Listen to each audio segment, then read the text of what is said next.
நிறைய பறித்தோம். இன்றைக்கி எங்கள் ஊரில் சந்தைனால அவங்களுக்கு கொடுத்துட்டு மீதி வீட்டில் இருக்காங்க வச்சுருப்போம்.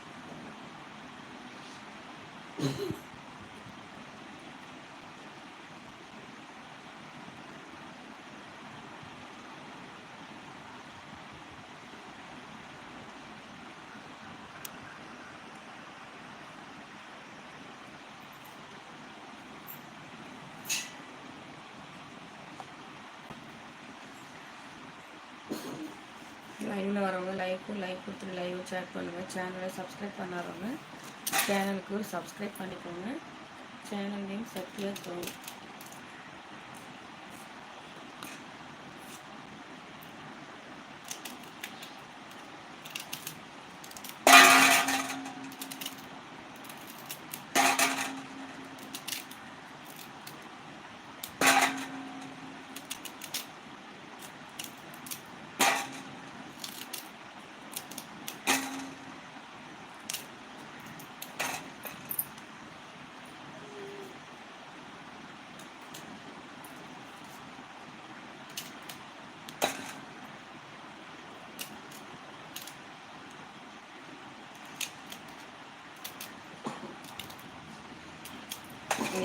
எங்கள் செடியில் இருக்க காய் வந்து நல்ல நீட்ட காய் பாருங்கள். அவ்வளோ 2 முருங்கைக்காய் போட்டோம்னாலே சாம்பார் ஃபுல்லாக வச்சிடலாம்.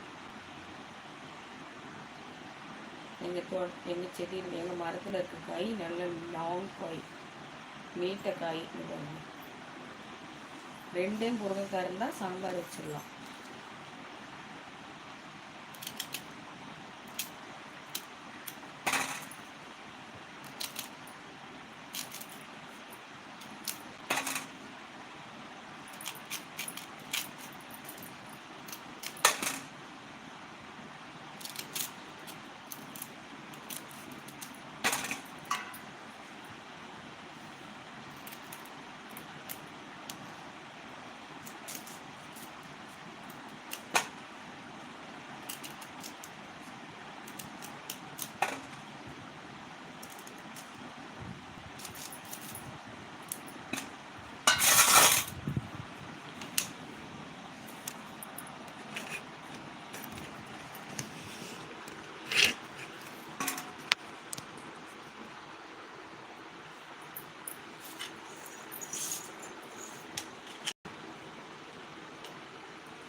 நான் ஒரு டிப்ஸு சொல்லட்டுங்களா? முருங்கைக்காயை இப்படி குட்டி குட்டியாக கட் பண்ணி பாருங்க, இப்படி குட்டி குட்டியாக கட் பண்ணி ஒரு கேரி கவரில் போட்டு ஃப்ரிட்ஜில் வச்சுட்டோம்னா வச்சுக்கோங்க, 20 நாளைக்குனாலும் 1 மாதம்னாலும் அப்படியே காய் ஃப்ரெஷ்ஷாகவே இப்படியே இருக்கும்.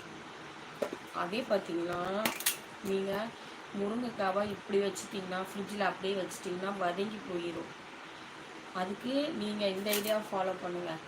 இப்படி இந்த மாதிரி நறுக்கி குழம்புக்கு போகிற மாதிரி நறுக்கி கவரில் போட்டு கட்டி வச்சுட்டிங்கன்னா 1 மாதத்துக்குனாலும் முருங்கைக்காய் அப்படியே இருக்கும். உங்களுக்கு எப்போ தேவைப்படுதோ அப்போ எடுத்து நீங்கள் சமையல் பண்ணிக்கலாம். இது என்னோடய ஐடியா. நான் இதை தான் ஃபாலோ பண்ணிகிட்ருக்கேன் பல வருஷமாக. நீங்கள் தெரியாதவங்க இந்த மாதிரி ட்ரை பண்ணி பாருங்கள். ட்ரை பண்ணி பார்த்துட்டு என்னோடய சேனலில் நீங்கள் கமெண்ட் பண்ணுங்கள். ஓகேங்களா?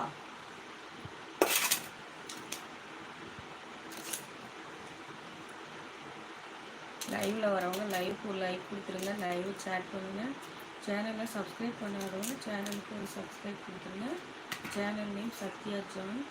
லைவ் சப்ஸ்கிரைப் பண்ணிட்டு நாங்கள் போடுற ஷார்ட்ஸ் வீடியோஸ்லாம்